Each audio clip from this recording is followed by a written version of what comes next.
job. Death only a split second away. Come fly with America's heroes, its best fighter pilots, America's real Top Guns.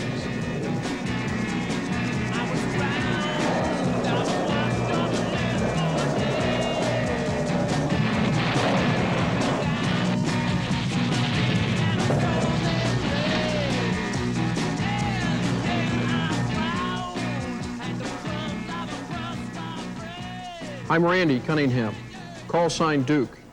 I was lucky enough to shoot down 5 enemy MiGs in the skies over North Vietnam. I'd like to pass on to you the lessons learned during that war. From the earliest days of military flying, the spirit of attack has carried the fight in aerial combat. No matter how primitive or how sophisticated the aircraft, it's been the aggressiveness and the ability of the pilot that keeps them alive.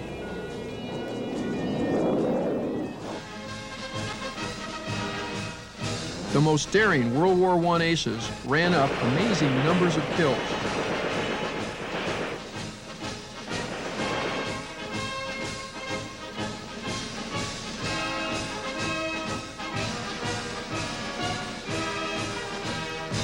The famous Red Baron of Germany, Baron Manfred von Richthofen, shot down over 80 Allied pilots.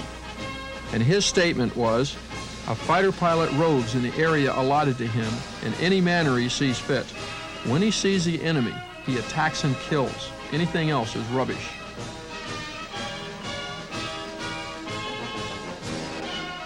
The crude aircraft and weapons of that war demanded much from their pilots. To be successful, to survive, one had to have great physical endurance and dexterity, plus excellent eyesight, good marksmanship, and quick reflexes. No wonder the best World War I fighter pilots were athletes, hunters, or even race car drivers.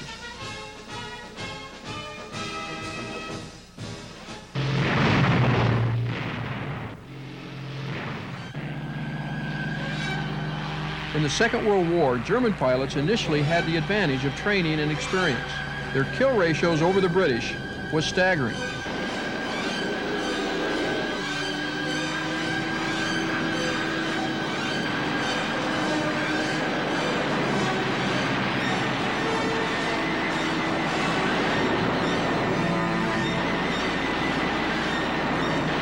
After America entered the war and provided advanced fighter planes, the score evened up.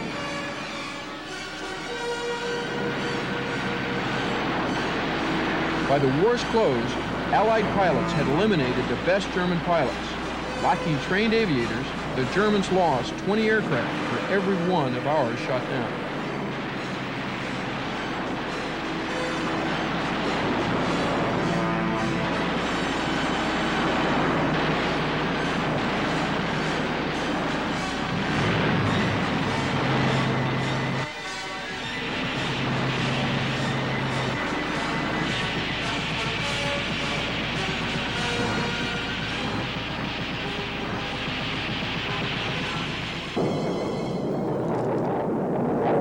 Korean War jet jockeys flew F-86 Sabrejets against Chinese MiG-15s. Combined closing speeds between two fighters engaged in head-to-head fighting reached more than 1,000 miles per hour. Our weapons changed from the previous war, but basic air-to-air tactics to determine who wins remains the same and has changed little since the days of Baron von Richthofen.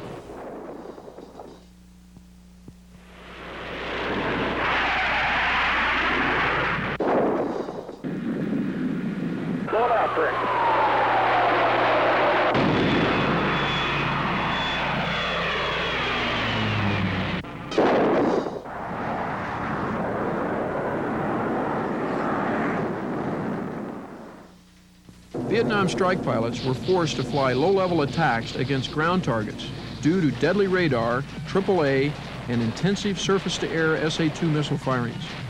This lethal air-to-air defense was responsible for shooting down 26 American planes in just 5 days during a major Vietnam offensive. The gut-wrenching fear that each of us feels when a SAM missile tracks you through the skies is almost undescribable. You had to be there.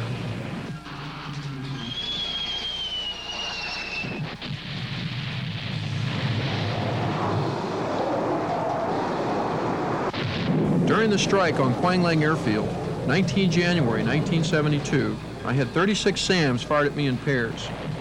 That gut-wrenching feeling that I just described was evident in every one of those launchings. You look in the direction of the SAM launch. You can see the dust and debris from the exhaust engines. You can then see the missile, which is the size of a telephone pole, track. You first move your airplane and watch the missile. If the missile moves in the direction that you're going, then you know that the missile is after you. You wait and wait. And at the last minute, that Mach 3 missile, which has to turn at 3 times the G's that you do at your 500 knot airspeed, won't make the corner. I had told other pilots that a SAM would never bring me down. Then on 10 May 1972, while on a strike south of Hanoi, the SAM that brought me down was an unseen one. When the Showtime F-4 was hit by a surface-to-air missile, I can remember it rolling upside down, and not wanting to be a prisoner of war, I asked for some divine help. I thought, God, get me out of this one. I don't want to be a POW. Took the stick, put it over to the left side. The airplane righted itself. I lit the afterburner and started it out toward the Gulf of Tonkin. About this time, the airplane rolled back upside down, and I thought, God, I didn't mean it.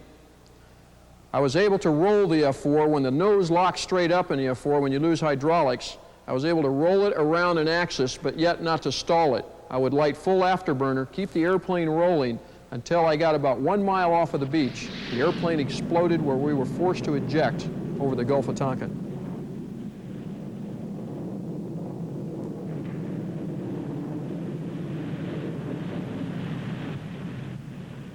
Generally, the pilots in North Vietnam had very poor skills. They were trained in Russia and China and Czechoslovakia.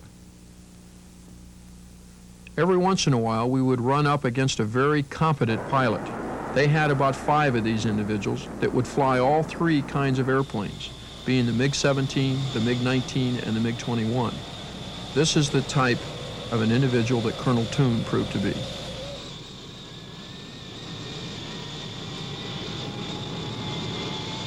A pilot lives to shoot down another airplane. That's what he trains for, and that's what he has his mind intent on. When the event happens, every muscle and every attitude, every thought is directed to that. Listen up.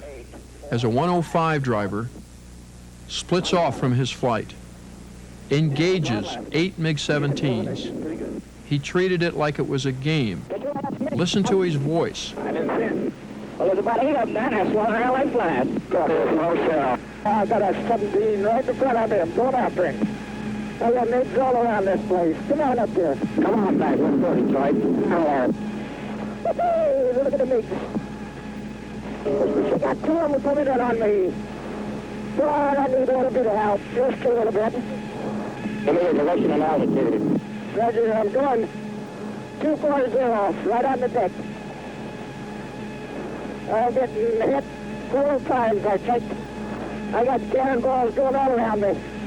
Come on, get up out of there, Detroit. I can't. I got a whole bunch of them behind me.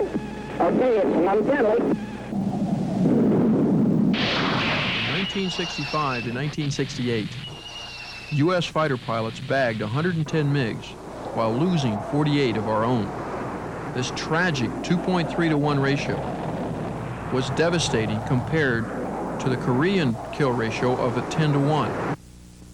As a result, Navy Fighter Weapons School was established, now called TOPGUN, to combat and train pilots to effectively maneuver against a tight-turning enemy.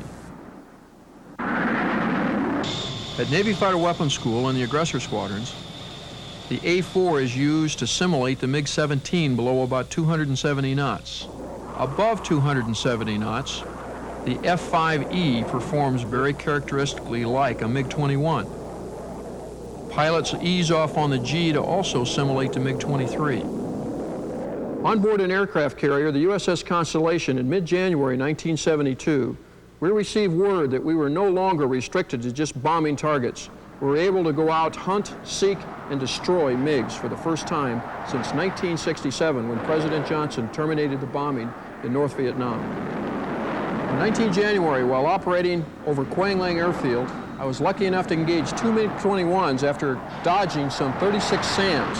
I was able to brake and about a 6G turn, point my nose toward the ground when I looked up and saw two MiG-21s. I closed the low MiG, fired a missile at about 1 mile. The MiG turned in about an 8G turn. His wingman flat ran and left him. The missile went off behind the MiG, and as he reversed, I fired the second missile. The second missile impacted the MiG, and he exploded as he rolled head over heels right through a VC village. On 8 May 1972, I was on a MiG cap. We were to position RF-4s between a military target and the enemy MiG bases in Yanbai. We got a vector toward Yanbai after unknown contacts. The strike force was striking a target behind us, and we got orders to return. Just about that time, our GCI controllers came up on the radio and said, "Showtime, you have MiGs at 6 o'clock. I pulled the airplane in the vertical, rolled upside down, and saw a MiG-17 at Brian's tail. I ordered him to make the defensive maneuver while trying to pull in to shoot the MiG off of his tail. During this time, two MiG-17s passed 180 out from us and turned down at my 6 o'clock. I fired the first missile in which the MiG turned into, and then for some reason, which was a mistake on his part, he reversed his turn right in front of me. Perhaps he thought his MiGs were going to nail me. We fired the second missile. This MiG blew up. In the meantime, we had tracers coming from the MiGs behind us. Brian had pitched up at 2 o'clock. We had put a 12G turn on our airplane to avoid the MiGs tracers. He closed and rendezvoused. I had to unload the airplane, dive into the clouds, just to lose him. We accelerated to 600 knots, pulled up in the vertical, and the MiGs followed us. Brian called tally-ho on the MiG-17s, rolled in after them, and they went back into the clouds. We chased but couldn't find them. 5 minutes later, a pair of Air Force F-4s shot down two MiG-17s. I'd like to think it was the same MiGs that were tracking me.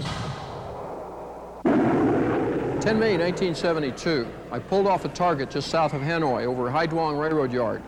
As I pitched off target, I was looking to the right-hand side, looking at the target. My wingman, Brian Grant, called, "Duke, MiG 7 o'clock. As I reversed, there were tracers coming by the canopy. I broke into the MiG. He overshot. I reversed, looking and watching his wingman pull up in the vertical behind me. I reversed and shot, and this is why I say you fight like you train, because the only thing I had to do when that MiG overshot is pull the trigger. I couldn't have gone back inside, set 35 mils in the gun sight, set arm and set sidewinder, as a lot of people hadn't done before.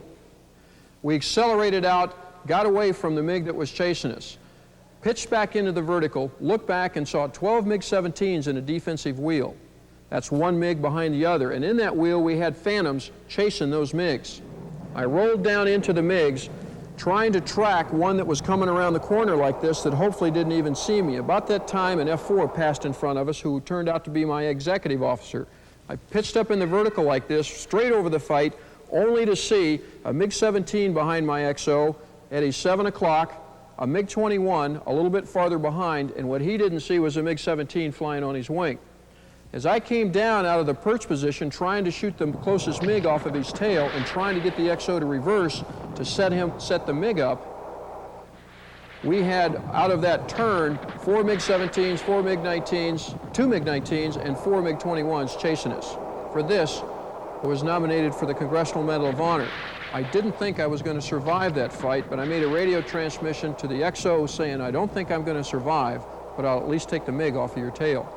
I was lucky enough to shoot the MiG that was chasing him. The MiG blew up. The 421s came down on him. I called the XO to reverse. He did. The MiGs turned and then broke out and ran back toward Hanoi. Now we're headed out. We already have 2 MiG kills, and I look and see a single MiG-17 coming head on. I passed the MiG head on, went into the vertical, and most MiGs ran. The pilot capability was not very good, so I expected him to head for Hanoi. Coming back into the pure vertical, I put my airplane going about 500 knots straight up, looked back expecting to see this MiG running. But instead, as I looked back over the canopy, I saw a little set of Gomer goggles, little Gomer scarf, and Colonel Toon going vertical with me, going through about 15,000 feet. I went over the top, he shot, I broke down, made a mistake, and put him right where I didn't want him at my 6 o'clock. Unloaded the airplane, put about 500 knots on it, broke into him, forced him to overshoot, and at this point I thought that I had him by the tail feathers. Reversed, went upside down, he looked, broke into me, forced me to overshoot, and this is what we call a rolling scissors. Disengaged from that maneuver. A guy named Dave Frost had taught me how to disengage when he's got an advantage, to brake as he turns to keep on pulling, and then unload the airplane and accelerate out. I did this twice. The whole fight took about 4 minutes. On the third pass, we're coming canopy to canopy. For some reason, he started pulling up early, a nice easy pull. So right here, I chopped the throttles, put out my speed brakes, dropped the flaps, and the MiG flew right in front of me. Now I'm standing here at 120 knots with an airplane that can outturn me 2 to 1. I was thinking about just getting out of the engagement because I was so close I couldn't shoot him with a missile. But instead, Colonel Toon departed his airplane, went down, and I thought, well, I'm still going to run, but he still headed away. I reversed, fired a missile, the missile came off, impacted him, and I started following him down at that point.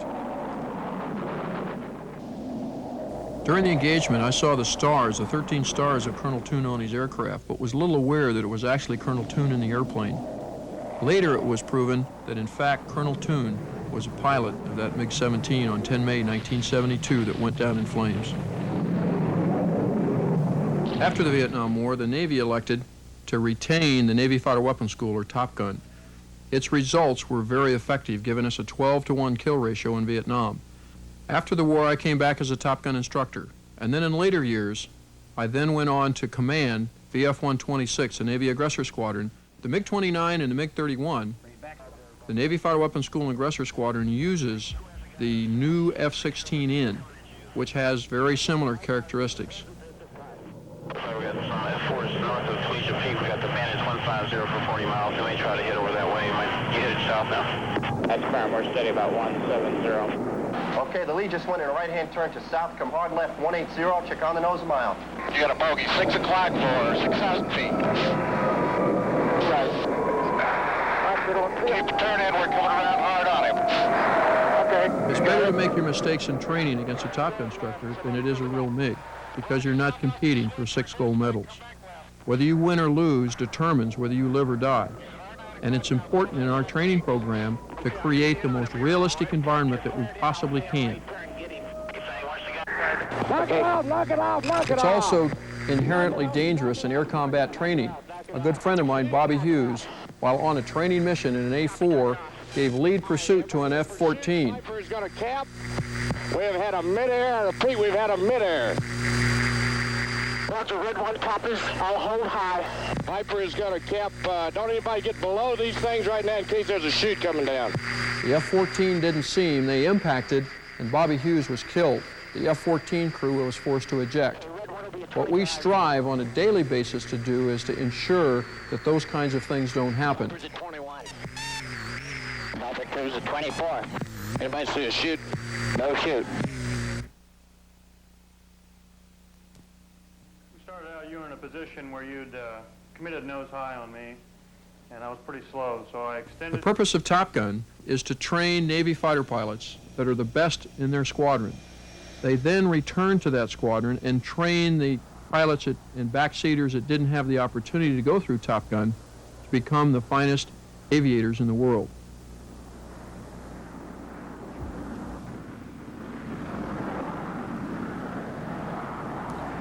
In the movie Top Gun, most of the flying scenes were conducted in strictly the horizontal, an airplane chasing each other.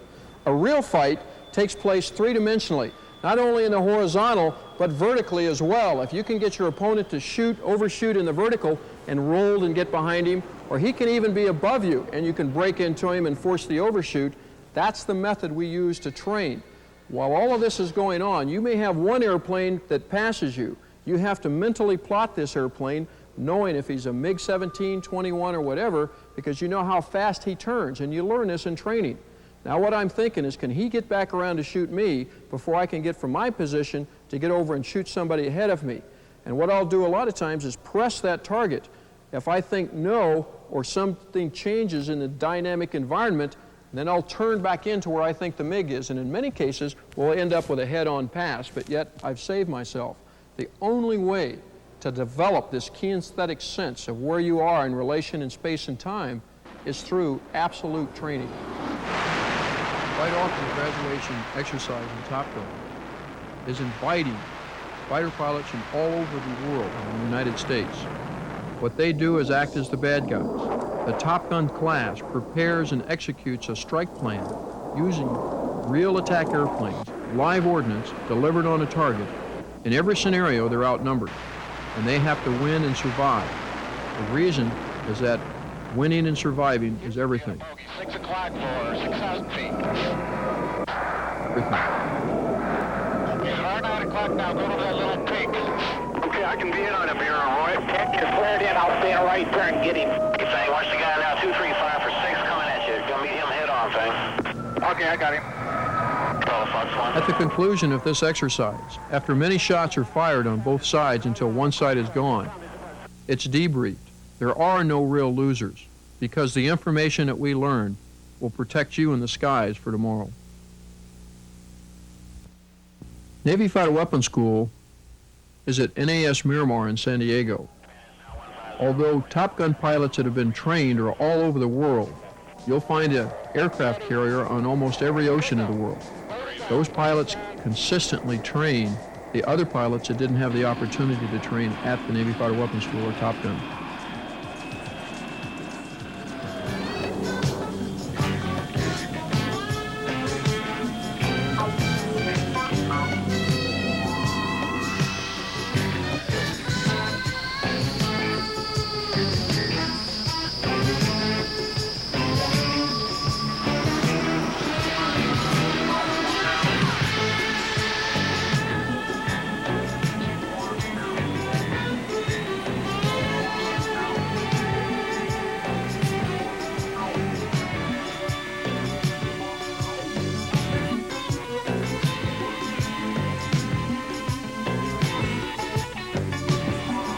Pilots in the fleet, the greatest stress is not often the actual air-to-air combat.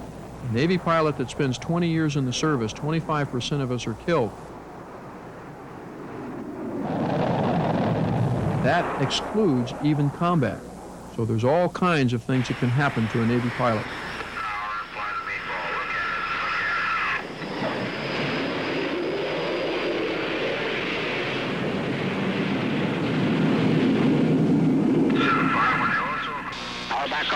Back to the right from lineup. Jack!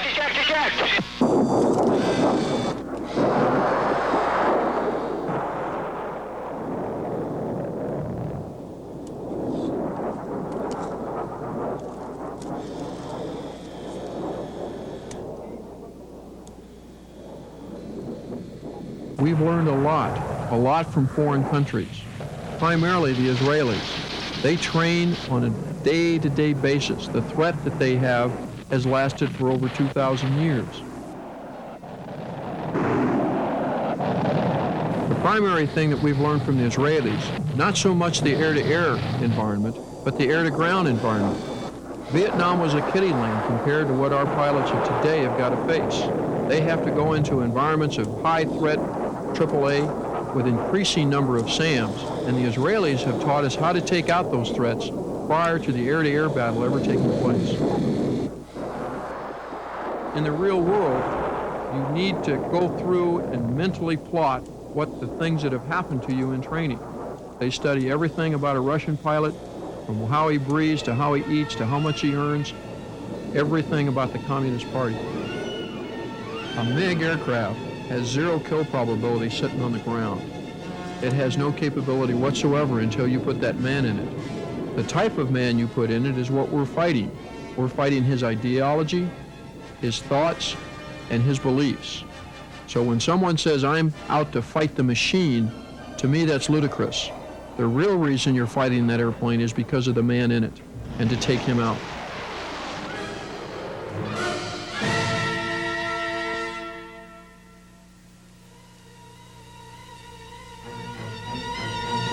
As early as 1914, 1915, Oswald Boca, one of the first tacticians in World War I, established dictums on how to survive and kill in the air. Some of those dictums: speed is life, Stay unpredictable. Never fly straight and level for more than about 10 seconds. Use an altitude advantage. Try and hide from your enemy and attack when he doesn't know that you're coming. Believe in yourself and train yourself mentally and physically for the ordeal ahead.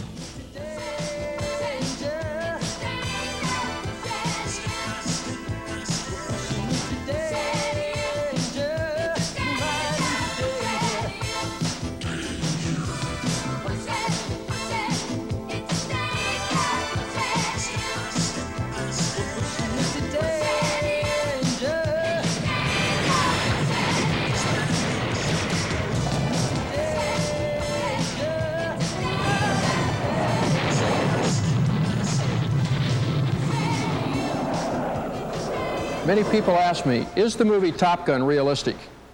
If you take a look at our aircraft carrier USS Ranger, she's on station right now in the Gulf defending our tankers.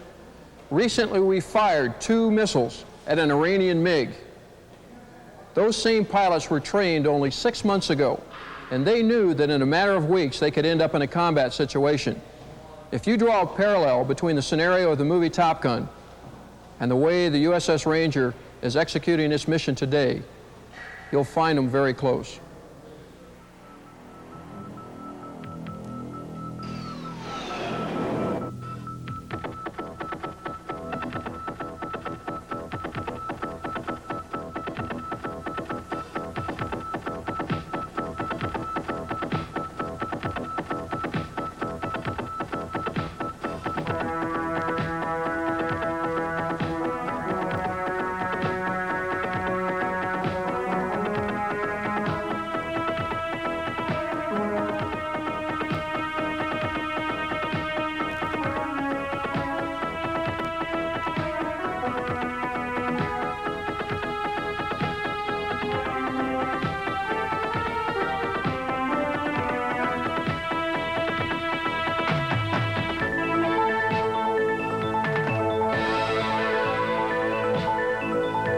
No one wants a war, but if one comes, we have to be prepared to fight it.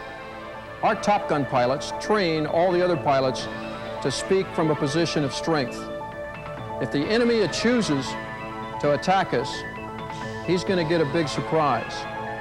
Let him come ahead, and he won't do it again.